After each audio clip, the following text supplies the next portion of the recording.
Hi friends, ಮಸ್ತ್ ಕನ್ನಡ ಚಾನಲ್ಗೆ ಮತ್ತೊಮ್ಮೆ ಸ್ವಾಗತ.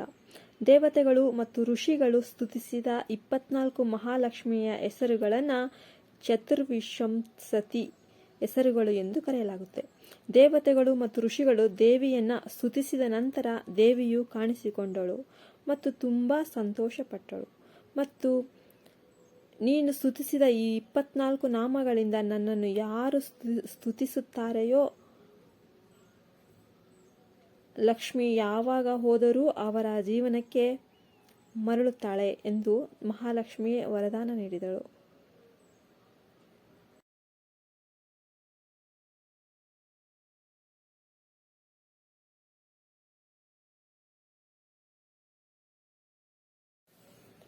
ಅನೇಕ ಜನರು ತಮ್ಮ ಜೀವನದಲ್ಲಿ ಉದ್ಯೋಗವನ್ನು ಕಳೆದುಕೊಳ್ಳುತ್ತಾರೆ, ಹಣವನ್ನು ಕಳೆದುಕೊಳ್ಳುತ್ತಾರೆ. ಅಂತಹ ಸಂದರ್ಭಗಳಲ್ಲಿ ನೀವು ಈ ಹೆಸರುಗಳನ್ನು ಸ್ತುತಿಸಿದರೆ ನಿಮಗೆ ಖಂಡಿತವಾಗಿಯೂ ತುಂಬಾ ಒಳ್ಳೆಯದಾಗುತ್ತದೆ. ದೇವಿಯ ಆಶೀರ್ವಾದ ನಿಮಗೆ ಸಿಕ್ಕೇ ಸಿಗುತ್ತದೆ. ನೀವು ಲಕ್ಷ್ಮೀ ದೇವಿಯನ್ನು ಈ 24 ಹೆಸರುಗಳು ಮತ್ತು ಬಿಲ್ವ ಪತ್ರೆಗಳಿಂದ ಪೂಜಿಸಿದರೆ ನಿಮ್ಮ ಎಲ್ಲ ಆಸೆಗಳು ಈಡೇರುತ್ತವೆ. ಇದನ್ನು ಮಾಡಲು 2 ಮಾರ್ಗ ಇವೆ.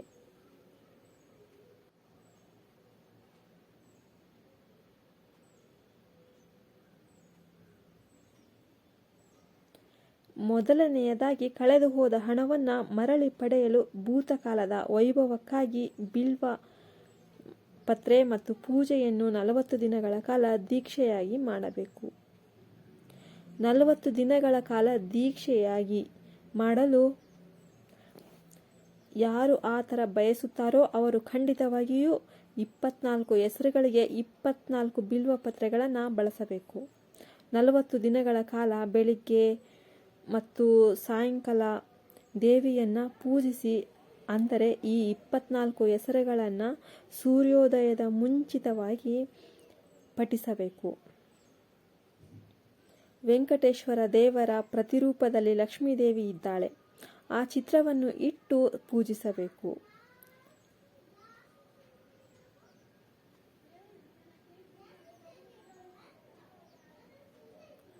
ಮೂರು ಶಕ್ತಿಯೊಂದಿಗೆ ದೇವಿಯನ್ನು ಪೂಜಿಸುವಾಗ ಈ 24 ಹೆಸರುಗಳನ್ನು ಪಠಿಸಬೇಕು.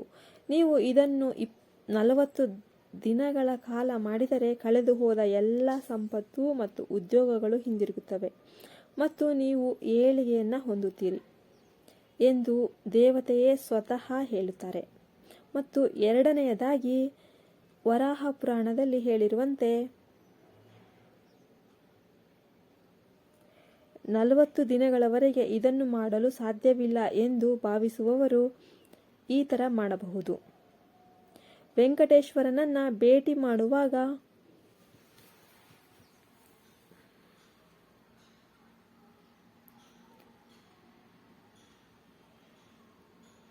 ವೆಂಕಟೇಶ್ವರನ ಹೃದಯದ ಮೇಲಿರುವ ದೇವಿಯನ್ನು ನೋಡುತ್ತಾ ಈ 24 ಹೆಸರುಗಳನ್ನು ಪಠಿಸಬೇಕು. ನಾವು ಕೇಳುವ ಎಲ್ಲ ಆಸೆಗಳು ಮೊದಲು ದೇವಿಯನ್ನು ತಲುಪುತ್ತವೆ ಮತ್ತು ನಂತರ ದೇವಿಯ ಭಗವಂತನನ್ನು ತಲುಪುತ್ತಾಳೆ. ಆದ್ದರಿಂದ ನಾವು ಭಗವಂತನ ಹೃದಯದಲ್ಲಿ ದೇವಿಯನ್ನು ಸ್ಮರಿಸುತ್ತಾ ಆ ತಾಯಿಯನ್ನು ನೋಡುತ್ತಾ ಈ 24 ಹೆಸರುಗಳನ್ನು ಪಠಿಸಿದರೆ ಸಾಕು. ಕಳೆದು ಹೋದ ನಮ್ಮ ಎಲ್ಲ ಸಂಪತ್ತು ಅನಿರೀಕ್ಷಿತವಾಗಿ ವಾಪಸ್ ಬರುತ್ತವೆ, ಫಲಿತಾಂಶಗಳು ಸಿಗುತ್ತವೆ. ನಾವು ಕೋಲಿನಿಂದ ದೀಪ ಹಚ್ಚಿ ಅಚಲ ಭಕ್ತಿಯಿಂದ ಕರ್ಪೂರ ಆರತಿ ಮಾಡಿದರೆ ಶೀಘ್ರದಲ್ಲೇ ನಮಗೆ ಉತ್ತಮ ಫಲಿತಾಂಶಗಳು ಸಿಗುತ್ತವೆ. ಆ 24 ಹೆಸರುಗಳ ಬಗ್ಗೆ ಈಗ ತಿಳಿದುಕೊಳ್ಳೋಣ.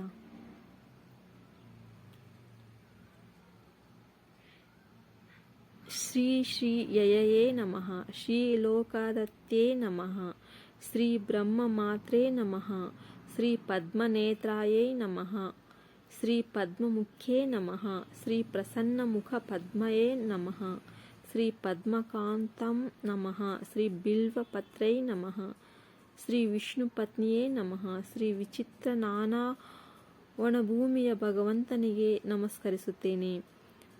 ಮಾಗಿದ ಬಿಲ್ವ ಮರದ ಭಗವಂತನಿಗೆ ನಮಸ್ಕರಿಸುತ್ತೇನೆ. ಕಮಲದ ಪಾದಗಳ ಭಗವಂತನಿಗೆ ನಮಸ್ಕರಿಸುತ್ತೇನೆ. ಅಬ್ಜಿಜೇ ನಮಃ. ಪ್ರಸೀದ ಸನ್ ಕೃಪಾದೃಷ್ಟಿ ಪತೇರ ಲೋಕಾಯ ಅಬ್ಜಿಜೇ ನಮಃ. ದೃಷ್ಟಸ್ಥೇತಾಯ ಬ್ರಹ್ಮರುದ್ರೇಂದ್ರಂ ಸಮಾಪ್ಯುಂ. ಇದನ್ನು ಶ್ಲೋಕದ ರೂಪದಲ್ಲಿ ಹೇಳಬೇಕಾದರೆ, ಓಂ ನಮಃ ಶ್ರೀಯೇ ಲೋಕದಾತೆಯೇ ಬ್ರಹ್ಮ ಮಾತ್ರೇ ನಮೋ ನಮಃ. ನಮಸ್ತೆ ಪದ್ಮನೇತ್ರಾಯೇ ಪದ್ಮೇ ನಮಃ. ನಮಸ್ತೆ ಪದ್ಮನೇತ್ರಾಯೇ ಪದ್ಮ ಪದ್ಮ ನಮೋ ನಮಃ. ವನಸ್ಥಾಯೇ ವಿಷ್ಣುಪತ್ನಿಯೇ ನಮೋ ನಮಃ. ವಿಚಿತ್ರ ಕ್ಷೌಮದಾರಿದ್ರೇ ಪ್ರದುಷೋಣೆ ನಮೋ ನಮಃ. ಪಕ್ಕ ಬಿಲ್ವ ಫಲಾನ ತುಂಗಸ್ತನ್ಯ ನಮೋ ನಮಃ. ಸುರಕ್ತ ಪದ್ಮ ಪದ್ರಲಭ ಖರಪಾಟಲೆ ಸುಭೆ ಸುರಾರ ಅತ್ನಂಗಪದ ಕೀಯ ಕಂಚನೂಪುರ ಶೋಭಿತೆ ಯಕ್ಷ ಕರ್ಮದ ಸಂಪತ ಸರ್ವಾಂಗೇರ್ ಚಿತ್ರಕಟಕೋಟಲೇರ್ ತಾಂತಂಕೆ ರಾವತಂ ಸೈಚ್ಯ ಶೋಭಯಾನ ಮುಖಾಂಬುಡೆ ಪದ್ಮಹಸ್ತೆ ನಮಸ್ತೆ ಭಾವ್ಯಂ. ಪ್ರಸೀದ ಹರಿವಲ್ಲಭೆ ರೂಪ್ಯಂ ವಿದ್ಯಾಯೇತೆ ನಮೋ ನಮಃ. ಪ್ರಸಿದ್ಧಾತ್ ಕೃಪಾದೃಷ್ಟಿ ಪದೈ ಆಲೋಕ ಯಬ್ಧಿಚೇ ದೃಷ್ಟಸ್ಥೇಯ ಬ್ರಹ್ಮರುದ್ರೇಂದ್ರತ್ವಂ ಸಮಾಪ್ಯುಂ.